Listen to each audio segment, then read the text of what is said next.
سیرا کا درخت۔ سیرا میں جادوئی درخت ہوتا ہے، جو بھی اس کے پاس جاتا کبھی واپس نہیں آتا۔ بالی سیرا میں اپنے اونٹ پر سفر کر رہا تھا کہ بہت بڑا طوفان آ جاتا ہے اور وہ رستے سے بھٹک کر سیرا میں اتنا بڑا درخت جس کے نیچے پانی کا چشمہ ہوتا ہے بالی دیکھ کر جلدی سے اس درخت کے نیچے چلا جاتا ہے اور جی بھر کر پانی پیتا ہے اور اس کو بھوک بھی لگی ہوتی ہے۔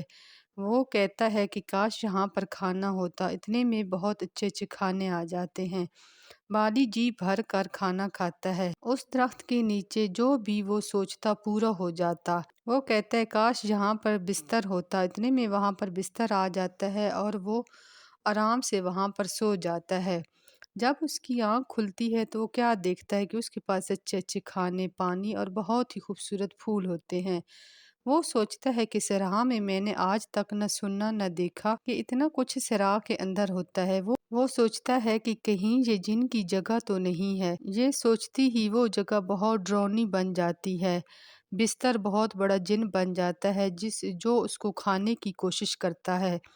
بالی بڑی مشکلوں سے وہاں سے جان بچا کر بھاگتا ہے۔ بہت آگے جا کر پیچھے دیکھتا ہے تو وہاں پر کوئی درخت نہیں ہوتا۔ بالی کو اپنا اونٹ بھی مل جاتا ہے اور وہ اپنے گھر واپس چلا جاتا ہے۔ اس کی سمجھ میں آ جاتا ہے کہ کس طرح لوگ صحرا میں جادوئی درخت کے پاس جا کر مر جاتے ہیں۔